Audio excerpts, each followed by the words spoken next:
শ্রেণীকক্ষে পঠন পাঠন ছাড়াও সারা বছর ধরে কিন্তু আমাদের বিদ্যালয়ে সহপাঠক্রমিক কার্যাবলী পূর্ণ মাত্রায় চলতে থাকে। শ্রেণীকক্ষে শিক্ষণ প্রক্রিয়া আর সহপাঠক্রমিক কার্যাবলী সহাবস্থানে পারস্পরিক মেলবন্ধনে আমাদের বিদ্যালয়ে সামগ্রিক শিক্ষা অর্জনের কাজটি সম্পাদিত হয়।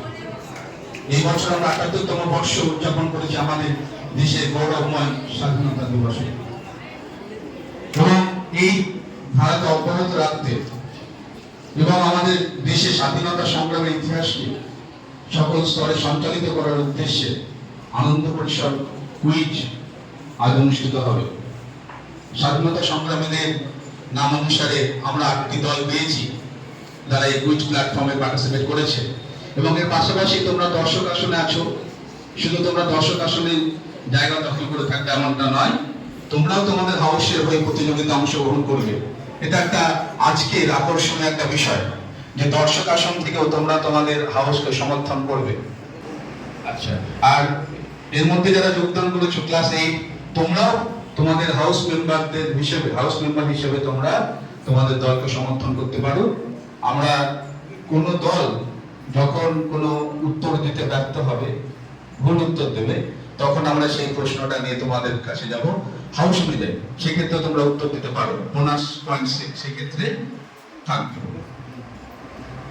তারপরে কুইজ কিন্তু একটা আলাদা ধরনের একটি সহপাঠক্রমিক কার্যাবলী। এতে যেমন শিক্ষামূলক দিক এবং তার পাশাপাশি একটি বিনোদনমূলক দিকও বজায় থাকে। আমরা এই কার্যাবলীর দ্বারা আমরা যেমন বিভিন্ন আমাদের ঐতিহাসিক বিভিন্ন ঘটনা অনুসন্ধান করতে পারবো, তোমরা না পারলে পাস বলতে পারবে, পাস। এইবারে এই প্রশ্নটি বোনাস হিসেবে যাবে রেড হাউসের কাছেই যাবে, প্রশ্নটি রেড হাউস বয়েজের কাছে যাবে। কেউ যদি পারবে মাইক্রোফোনটা নিয়ে যাও। আচ্ছা, তুমি উঠে আসতে পারো, কে তুমি উঠে এসে উত্তরটা দিতে পারো। চলে এসো। হ্যাঁ, ক্লাস 8 এর সামনে সম্রাটকে পেয়েছি। হ্যাঁ, দীনবন্ধু মিত্র সঠিক উত্তর। সঠিক উত্তর। তাহলে রেড হাউস প্রথমে বোনাস হিসেবে, পরবর্তী দল সুভাষচন্দ্র বসু বয়েজ গ্রিন হাউসের কাছে আমাদের প্রশ্ন থাকবে, প্রথম কাচার নকশা কে রচনা করেছিলেন?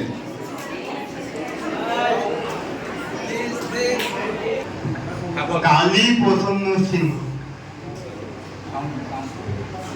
প্রাপ্ত যে স্কোর সেটা কিন্তু কমে যাবে যদি ভুল উত্তর দাও। সেটা আমরা কত -5, 5 নম্বর তোমাদের কমে যাবে ভুল উত্তর থেকে। আর তার সাথে একটা দল হাত তুলেছে বলতে পারলে না, বোনাসের জন্য যখন পরবর্তী দলের কাছে যাবে, বোনাসের জন্য তোমরা 5 পাবে। তার মানে কত সালে ভারতের জাতীয় পতাকা উত্তোলিত হয়েছিল? প্রথম কত সালে ভারতে জাতীয় পতাকা উত্তোলিত হয়েছিল?